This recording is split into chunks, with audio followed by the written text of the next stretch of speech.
8 Lines of Eternity, or How to Establish Your Own Place in Time and How to Capture Some Magic Moments for Your Grandchildren.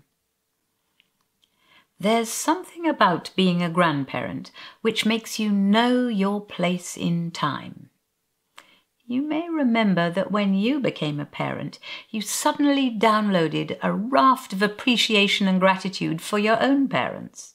And in between the joys and upheavals of your new baby, you may have had a fleeting thought, I wonder if they felt for me as I feel for this baby now. Could their hearts have been overloaded with wonder and worry? Could they have experienced the roller coaster of passion and terror and exhaustion that I feel now? Is it possible that they went through what we're going through now? Nah, maybe not. Probably not. And as you swept back into the everyday glories of teething and nappy changing and new words and identifying rashes, this thought may not have occurred to you again for another few decades. So it is from the perspective of 30 years on that I share these observations.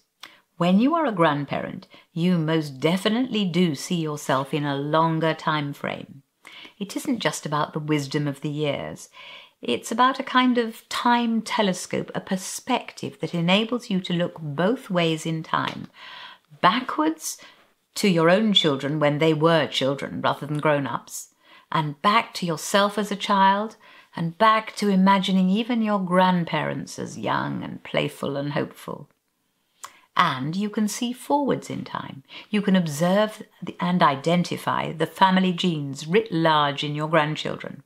Not mere facial features, eye colour and distinctive mannerisms, but the very DNA of your family, the actions and the behaviours that seem to foretell the future, because it is already written in your own past. I share this because I think that this time perspective which grandparenthood offers us, this firm place in history, is very precious, and it is valuable to notice it and to document it.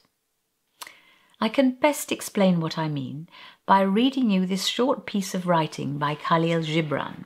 It's called 2 Poems. Hear me out, just listen. The 2 Poems. Many centuries ago, on a road to Athens, 2 poets met, and they were glad to see each other. One poet asked the other, saying, "What have you composed of late, and how does it go with your lyre?" And the other poet answered, saying, with great pride, I have but now finished the greatest of my poems, perchance the greatest poem yet written in Greek. It is an invocation to Zeus the Supreme." And then he took out from beneath his cloak a parchment, saying, "Here, behold, I have it with me, and I fain would read it to you. Come, let us sit in the shade of that white cypress." And the poet read his poem, and it was a long poem. And the other poet said in kindliness, "This is a great poem. It will live through the ages, and you shall be glorified in it." And the first poet said calmly, "And what have you been writing these last days?" And the other replied, "I have written but little, only 8 lines, in remembrance of a child playing in a garden." And he recited the lines. The first poet said, "Not so bad, not so bad." And they parted.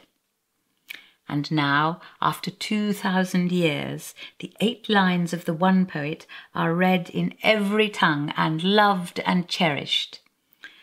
And though the other poem has indeed come down through the ages in libraries and in the cells of scholars, though it is remembered, it is neither loved nor read.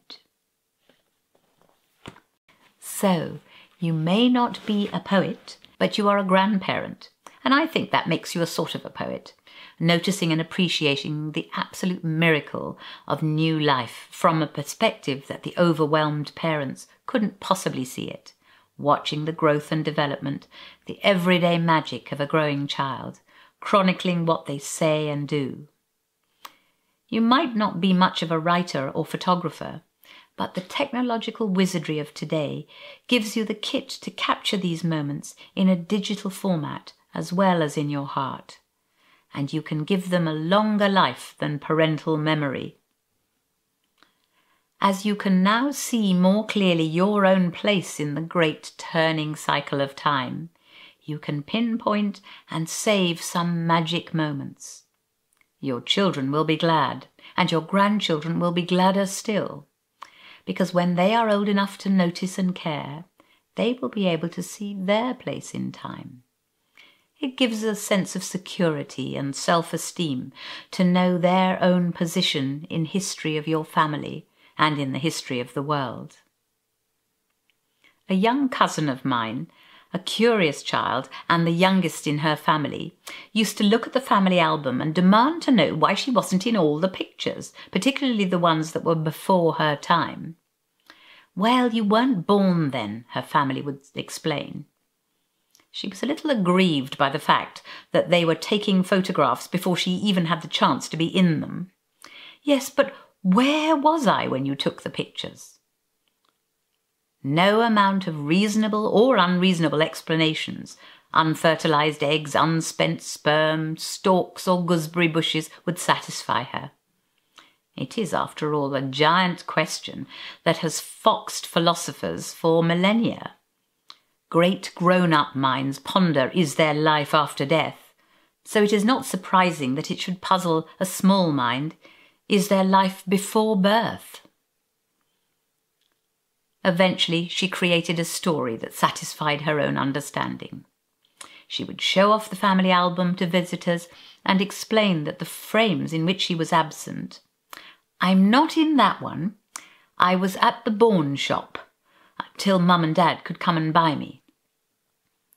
As creation myths go, I'd say that's as good as any.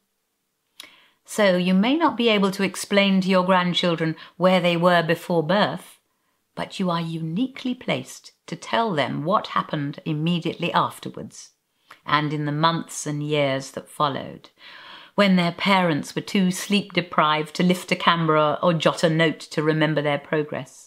I'm sure that you will have captured many of those moments for your own delight and to show anyone who'll look. I know I have done with my granddaughter Robin. And if you'd like to share those images, just add them to the Grand's the Word gallery, or add your story of what they said or what they did that made you smile or nearly bust your britches with pride. It needn't be a great epic or great writing. It could be just 8 lines in remembrance of a child playing in a garden. I suppose we could call it guest blog, but I'm going to call it 8 lines. And then you and I will know what we mean.